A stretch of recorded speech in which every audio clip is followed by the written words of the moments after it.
கொல்கத்தாவின் வானம் கருமையாகவும் இருண்டும் இருந்தது. கரிய மேகங்கள் நகரத்தின் மேல் ஒரு கனமான போர்வை போல விரிக்கப்பட்டிருந்தன. அவ்வப்போது பெய்யும் சாரல் மழை நகரத்தின் பரபரப்புக்கு ஒரு மெல்லிய திரையை அணிவித்தது. பாதைகள் ஈரமாகி நனைந்திருந்தன. டாக்ஸிகளின் சக்கரங்கள் தண்ணீரை தெறிக்கவிட்டு வேகமாக சென்றன. ஹவுரா ரயில் நிலையத்தின் பரந்த பிளாட்பாரங்கள் மழையில் நனைந்து ஈரமாக இருந்தன.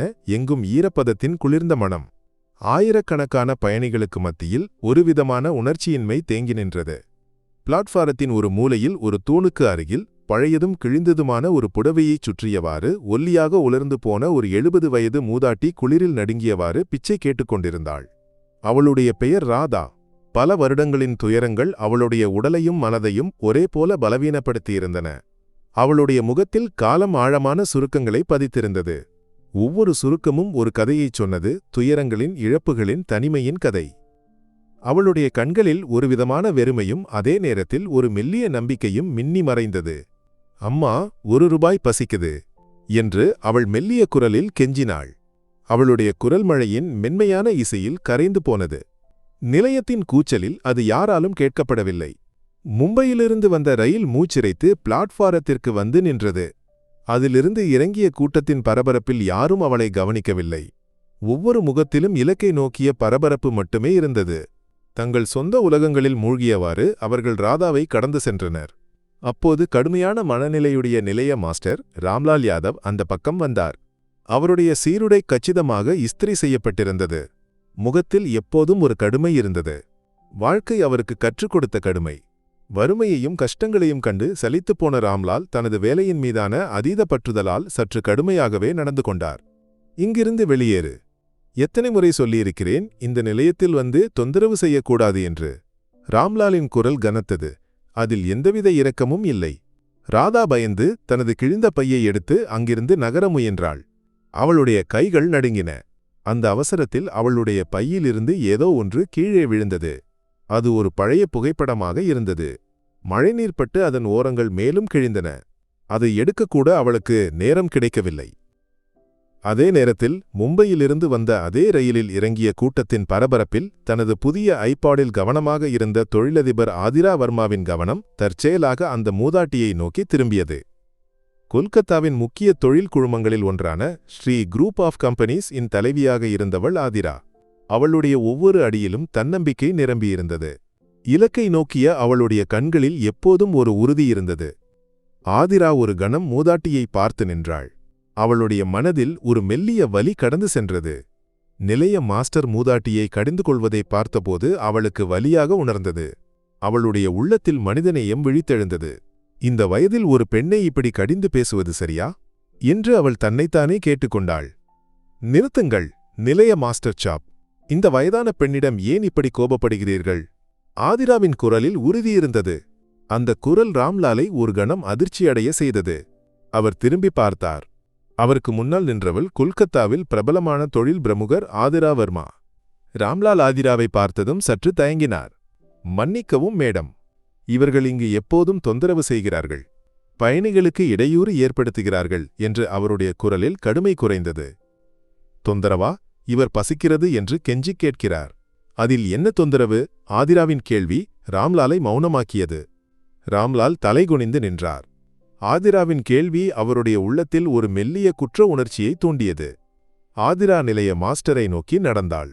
அவளுடைய கண்கள் கீழே விழுந்து கிடந்த புகைப்படத்தின் மீது பதிந்தன. மழையில் நனைந்து ஓரங்கள் கிழிந்த அந்த புகைப்படத்தை அவள் குனிந்து எடுத்து கையில் வைத்தாள். அவளுடைய விரல் நுனியில் அந்த பழைய காகிதத்தின் குளிர்ச்சி உணரப்பட்டது.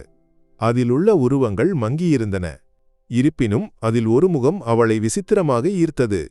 புகைப்படத்தில் 20களின் ஆரம்பத்தில் இருக்கும் இரு இளம் பெண்கள் சிரித்துக்கொண்டு நின்றனர். அவர்களுடைய முகத்தில் களங்கமற்ற மகிழ்ச்சி நிரம்பியிருந்தது. ஒருவருக்கு கழுத்தில் ஒரு மாலை இருந்தது. அந்த மாலையை பார்த்தவுடன் ஆதிராவின் இதயத்தில் ஒரு மெல்லிய வலி கடந்து சென்றது. அது அவளுடைய நினைவுகளில் எங்கோ தங்கி நின்றது. இது யார்? ஆதிரா புகைப்படத்தை மூதாட்டியை நோக்கி நீட்டிக்கொண்டு கேட்டாள். அவளுடைய குரலில் ஒருவிதமான ஆவல் இருந்தது. ஆதிராவின் கேள்வியை கேட்டவுடன் ராதா மெல்ல தலையை உயர்த்தி பார்த்தாள். ராதாவின் கண்கள் புகைப்படத்தில் பதிந்தவுடன் அவளுடைய கண்கள் கலங்கின. பல வருடங்களுக்கு முன்பு இழந்த ஒரு உலகம் அந்த புகைப்படத்தின் வழியாக அவளுக்கு முன்னால் தோன்றியது. நினைவுகள் ஒரு வலியாக அவளைச் சூழ்ந்தன. அது என் தங்கை. என்று அவள் தடுமாறிய குரலில் சொன்னாள். அவளுடைய வார்த்தைகளுக்கு நூற்றாண்டுகளின் பாரம் இருந்தது. அந்த வார்த்தைகள் ஆதிராவின் இதயத்தில் ஒரு வலியை உருவாக்கின. ஆதிரா மீண்டும் புகைப்படத்தை பார்த்தாள். மூதாட்டியின் கழுத்தில் தொங்கிக் கொண்டிருந்த பழையதும் மங்கியதுமான ஒரு மாலையை நோக்கி அவளுடைய கண்கள் சென்றன. அவளுடைய இதயம் ஒரு கணம் நின்றுவிட்டது போல உணர்ந்தது. அந்த மாலை, அது அவளுடைய அம்மாவின் மாலையாக இருந்தது. அம்மா இறந்தபோது இழந்துவிட்டதாக நினைத்த பல காலமாக தேடிய மாலை. அம்மாவின் நினைவுகள் ஒரு வலியாக அவளுடைய மனதில் கடந்து வந்தன. அந்த மாலை அம்மாவுக்கு எவ்வளவு பிடித்தமானதாக இருந்தது. அதிலுள்ள வேலைப்பாடுகள், அதன் பிரகாசம் எல்லாம் அவளுக்கு நினைவிருந்தது. அம்மா எப்போதும் அந்த மாலையை கழுத்தில் அணிந்திருப்பாள். அது அம்மாவின் அதிர்ஷ்ட சின்னமாக இருந்தது என்று சொல்வாள். இது என் அம்மாவின் மாலை, ஆதிரா அறியாமல் சொல்லிவிட்டாள். அவளுடைய கைகள் நடுங்கின. அவள் மூதாட்டியின் கழுத்திலுள்ள மாலையை மெல்லத் தொட்டாள். அந்த மாலையின் குளிர்ச்சி அவளுடைய விரல் நுனியிலிருந்து இதயத்திற்கு ஆழமாக இறங்கியது. ராதாவின் கண்கள் ஆதிராவின் கண்களுடன் மோதின. அந்த கண்களில் பல காலத்தின் வலியும் காத்திருப்பும் பிரதிபலித்தன. ஒரு கணம் அவர்களுக்கு இடையில் உலகம் நிச்சலமானது போல ஆதிராவுக்கு தோன்றியது. மழையின் சத்தம் கூட அவர்களுக்கு இடையில் மென்மையானது. ஆதிரா மீண்டும் புகைப்படத்தை பார்த்தாள். மாலை அணிந்த இளம்பெண்ணின் முகத்தையும் மாலை இல்லாத மற்றொரு இளம்பெண்ணின் முகத்தையும் மாறி மாறி பார்த்தாள். புகைப்படத்தில் மாலை இல்லாத இளம்பெண்ணின் முகம் ராதாவின் இளமையின் உருவமாக இருந்தது என்பது அவளுக்கு மெல்ல மனதில் புரிந்தது. ஆனால் மாலை அணிந்த இளம்பெண்ணின் முகம், அது அவளுடைய அம்மாவின் இளமையின் உருவமாக இருந்தது. அந்த உணர்வு அவளை அதிர்ச்சியடையச் செய்தது. அவளுக்கு தலை சுற்றுவது போல உணர்ந்தாள். இது என் அம்மாவும் நீங்களும் அல்லவா? ஆதிராவின் குரல் தடுமாறியது. அவளுடைய கண்களிலிருந்து கண்ணீர் வழியத் தொடங்கியது. இந்த சந்திப்பு ஒரு கனவாக இருக்குமோ என்று அவள் சந்தேகித்தாள். ராதா தலையசைத்தாள். அவளுடைய கண்களிலிருந்து கண்ணீர் ஆறாக வழிந்தது. ஆமாம் மகளே, நானும் உன் அம்மாவும். அவளுடைய வார்த்தைகள் துயரங்களின் ஒரு பெரிய ஆறாக இருந்தன. அந்த வார்த்தைகளைக் கேட்டு ஆதிராவின் இதயம் நொறுங்கியது. ஆதிராவுக்கு நம்ப முடியவில்லை. உலகம் முழுவதும் சுற்றுவது போல உணர்ந்தாள்.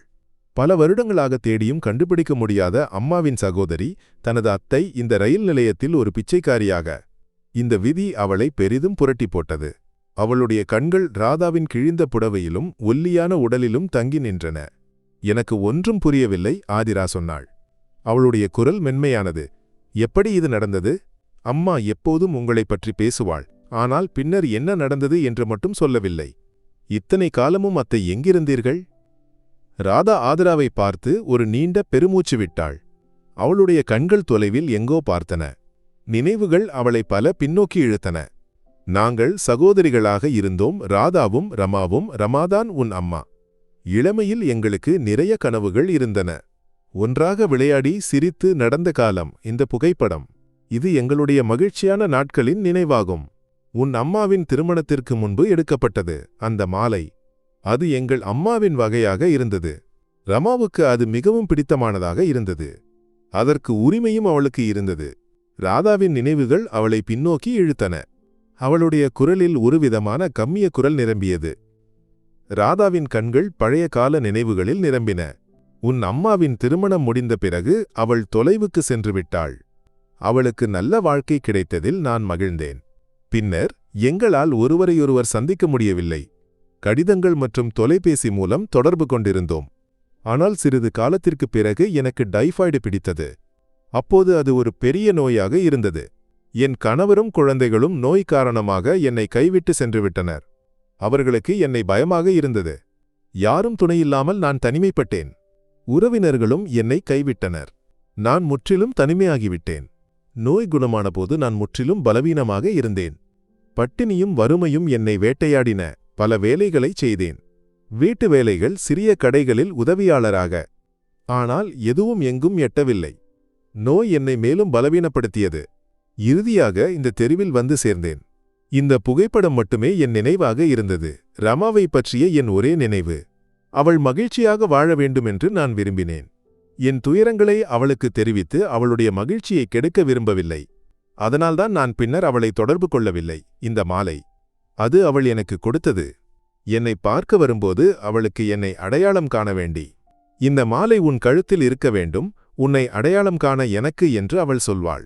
ராதாவின் வார்த்தைகள் ஒவ்வொன்றாக ஆதிராவின் இதயத்தில் தைத்தன. ஒவ்வொரு வார்த்தையும் ஒரு காயமாக மாறியது. அம்மாவுக்கு உங்களைப் பற்றி தெரியுமா? ஆதிரா கேட்டாள். அவளுடைய குரலில் குற்ற உணர்ச்சி நிரம்பியிருந்தது. அவள் என்னைப் பற்றி நிறைய தேடினாள், பல இடங்களுக்கு சென்றாள். ஆனால் என் நிலை காரணமாக நான் அவளை சந்திக்க செல்லவில்லை.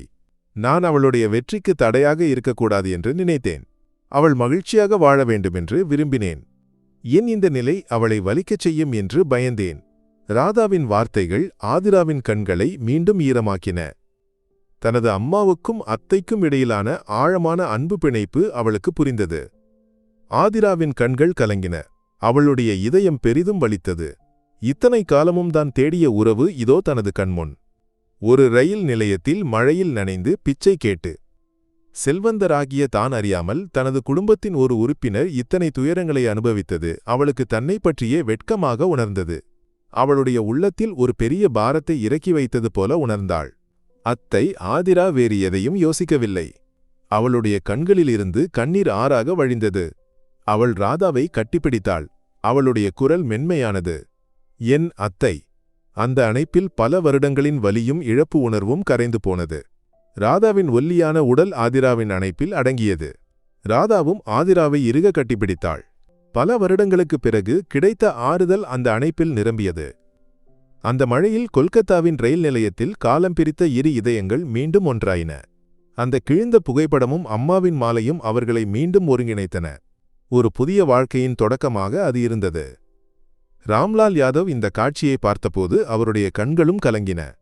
அவருடைய உள்ளத்திலும் ஒரு மாற்றம் நிகழ்ந்தது. மேடம், என்னை மன்னிக்கவும். இவரை தொந்தரவு செய்ததற்கு வருந்துகிறேன். என் வாழ்க்கையிலும் இதே போன்ற சில அனுபவங்கள் இருந்தன. அதனால்தான் நான் இவ்வளவு கடுமையாக நடந்து கொண்டேன். ராம்லால் தனது கஷ்ட அனுபவங்களை ஆதிராவுடன் பகிர்ந்து கொண்டார். பரவாயில்லை, நிலைய மாஸ்டர் சாப், ஆதிரா சொன்னாள். இனி அத்தைக்கு எந்த தொந்தரவும் இருக்காது. ராம்லால் சாப், இந்த நிலையத்தில் முதியவர்களுக்கும் ஆதரவற்றவர்களுக்கும் ஒரு அடைக்கலம் தொடங்க உதவ முடியுமா? என் நிறுவனம் அதற்கு எல்லா உதவிகளையும் செய்யும். ராம்லால் யாதவ் மகிழ்ச்சியுடன் ஒப்புக்கொண்டார். ஆதிரா ராதாவை தனது காரில் அழைத்துச் சென்றாள். முதலில் அவளுக்கு ஒரு நல்ல மருத்துவரை காட்டி தேவையான சிகிச்சைகளை வழங்கினாள். ராதாவின் உடல்நிலை மெல்ல மெல்ல மேம்பட்டது. அவளுடைய ஒல்லியான உடலில் உயிர் திரும்பியது. பின்னர் ஆதிரா அவளை தனது வீட்டிற்கு அழைத்து சென்றாள். பல வருடங்களாக இழந்த குடும்ப பந்தம் மீண்டும் பூத்து உயிர்ப்பித்தது. ராதாவுக்கு ஆதிராவின் வீட்டில் எல்லா அன்பும் பராமரிப்பும் கிடைத்தன. அவளுக்கு புதிய உடைகள் கொடுக்கப்பட்டன, நல்ல உணவு வழங்கப்பட்டது. ராதாவின் முகத்தில் பல வருடங்களுக்குப் பிறகு ஒரு புன்னகை மலர்ந்தது. இந்த சம்பவம் ஆதிராவின் வாழ்க்கையை மாற்றி அமைத்தது. ஸ்ரீ குரூப் ஆஃப் கம்பெனிஸ் லாபத்தை விட சமூக பொறுப்புக்கு முக்கியத்துவம் கொடுக்க தொடங்கியது. ஆதரவற்ற முதியவர்களுக்கு அடைக்கலம் வழங்கும் ஒரு தொண்டு அறக்கட்டளையை அவர்கள் தொடங்கினர். ராம்லால் யாதவ் அந்த அறக்கட்டளையின் செயல்பாடுகளில் தீவிரமாக பங்கேற்றார். நிலைய மாஸ்டராக இருந்த அவரது அனுபவங்கள் அறக்கட்டளைக்கு பெரிய முதலாக இருந்தன. ராதாவின் கதை பலருக்கு உத்வேகமாக அமைந்தது. ஒவ்வொரு மாலையும் ஆதிராவும் ராதாவும் ஒன்றாக உட்கார்ந்து பேசுவர். ராதா தனது பழையகால கதைகளைச் சொல்வாள், ஆதிரா அதை கவனமாக கேட்பாள். அந்த பழைய புகைப்படம் அவர்களுக்கு முன்னால் இருக்கும். அதில் உள்ள மங்கிய உருவங்கள் இப்போது மிகவும் தெளிவாக தோன்றின. துயரங்களின் காலம் முடிந்தது, அன்பின் ஒரு புதிய அத்தியாயம் அங்கு தொடங்கியது. கொல்கத்தாவின் வானம் தெளிந்தது, ஒரு புதிய விடியல் அவர்களுக்கு உதயமானது.